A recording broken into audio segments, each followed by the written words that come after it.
2019 ചൈനയിലെ വുഹാനിൽ നിന്ന് മെഡിക്കൽ പഠനം പാതി വഴിയിൽ ഉപേക്ഷിച്ച് തിരികെ ഈ വീട്ടിലേക്ക് മടങ്ങിയെത്തിയതിനു ശേഷം പ്രജിൻ ജോസ് താമസിച്ചിരുന്ന ഈ മുകളിലത്തെ നിലയിലേക്കോ ഇയാൾ ഉപയോഗിച്ചിരുന്ന സമീപത്തുള്ള മുറികളിലേക്കോ ഒന്നും മാതാപിതാക്കൾക്കോ ബന്ധുക്കൾക്കോ സുഹൃത്തുക്കൾക്കോ ഒന്നും ഒരു പ്രവേശനവും ഉണ്ടായിരുന്നില്ല. തൊട്ട് താഴെയായി പ്രജിൻ ഉപയോഗിച്ചിരുന്ന വിവിധ ജോഡിയിലുള്ള ഷൂ നിരത്തി വെച്ചിട്ടുണ്ട്.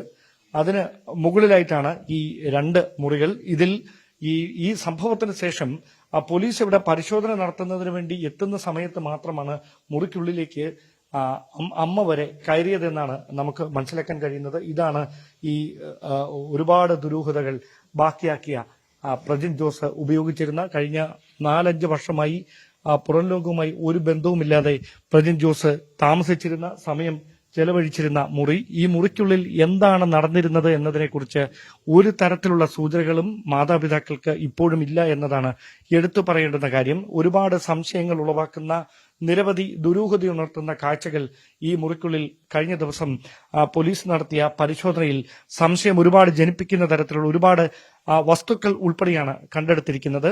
ഇവിടെ പ്രധാനമായി ഇങ്ങനെയൊരു രൂപം സാധാരണയായി ഒരുപാട് തരത്തിൽ ഈ കൗതുകങ്ങൾക്ക് വേണ്ടി ആന്റിക്കുകൾ വാങ്ങി സൂക്ഷിക്കുന്ന ഒരുപാട് ആളുകളെ നമ്മൾ കണ്ടിട്ടുണ്ട്. പക്ഷേ സംശയം ജനിപ്പിക്കുന്ന തരത്തിലേക്ക് പോലീസിനെയും അതോടൊപ്പം തന്നെ ഈ കുടുംബാംഗങ്ങളെയും എത്തിച്ചത് ഈ മുറിയുടെ ഒരു വശത്തായി കൂട്ടിയിട്ടിരുന്ന മുടിയായിരുന്നു.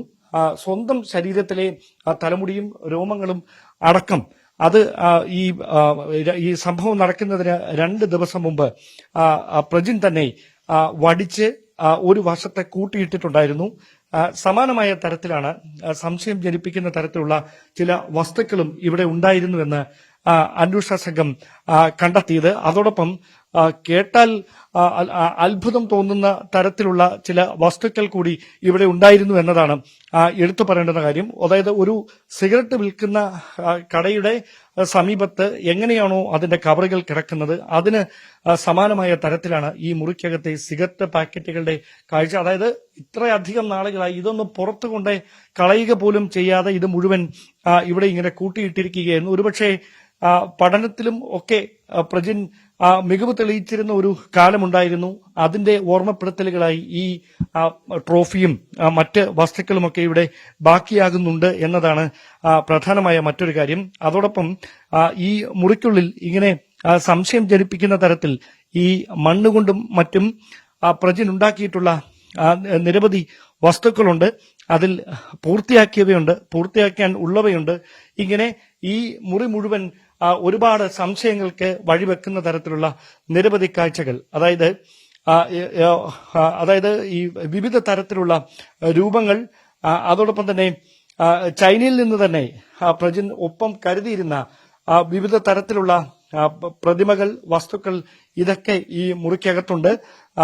അതായത് നമുക്കങ്ങനെ പരിചിതമില്ലാത്ത തരത്തിലുള്ള ആയുധങ്ങളടക്കം ഈ മുറിക്കുള്ളിൽ നിന്ന് പോലീസ് കണ്ടെടുത്തിട്ടുണ്ട് എന്നതാണ് ശ്രദ്ധേയമായിട്ടുള്ള കാര്യം. അതോടൊപ്പം ഈ മുറിക്കുള്ളിൽ പ്രജിൻ സൂക്ഷിച്ചിരുന്ന ഒരു വാളുണ്ട്.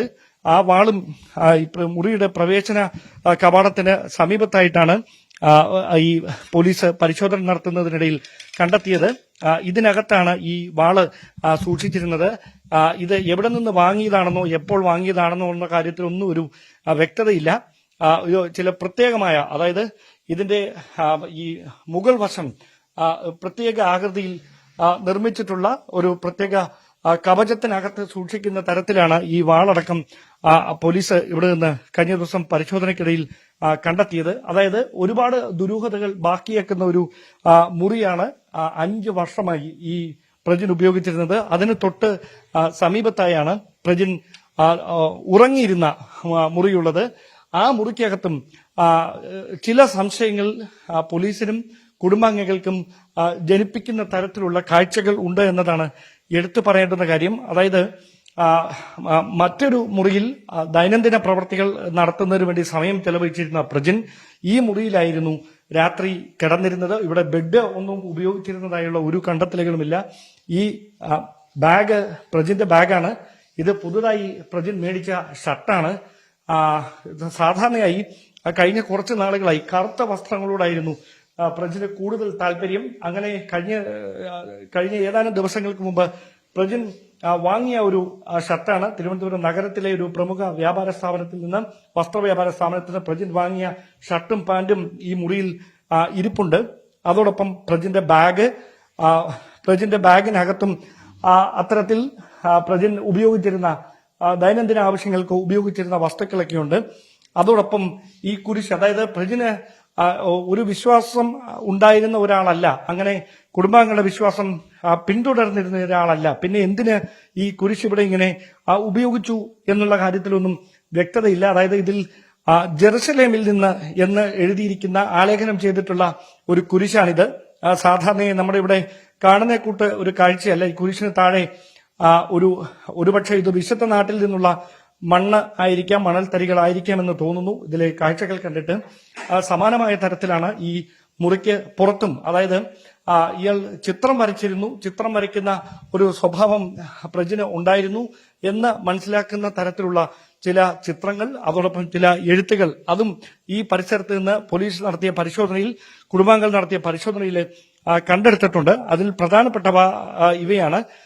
ഇവിടെ പാമ്പിന്റെ ചിത്രം, അതോടൊപ്പം തന്നെ ഒരു കൂട് തുറന്ന് മുകളിലേക്ക് പറന്നു പോകുന്ന ഒരു പക്ഷിയുടെ ചിത്രം, അതോടൊപ്പം എന്താണ് എഴുതിയിരിക്കുന്നത് വ്യക്തമല്ലാത്ത തരത്തിൽ മലയാളവും ഇംഗ്ലീഷും ഒരുമിച്ച് ചേർന്ന ചില നോട്ടുകൾ, ഇതടക്കം ഈ പരിശോധനയിൽ കണ്ടെടുത്തിട്ടുണ്ട് എന്നതാണ് എടുത്തു പറയേണ്ടുന്ന കാര്യം. ഇതിൽ എന്താണ് ഉദ്ദേശിക്കുന്നതെന്നറിയില്ല. ഇവിടെ മലയാളവും ഇംഗ്ലീഷുമൊക്കെ ഒരുമിച്ച് ചേർത്താണ്, ഇംഗ്ലീഷിലും മലയാളത്തിലും അർത്ഥം വരുന്ന കാര്യങ്ങളാണ് ഈ പേപ്പറിൽ ഈ പ്രജിൻ എഴുതിയിരിക്കുന്നത്.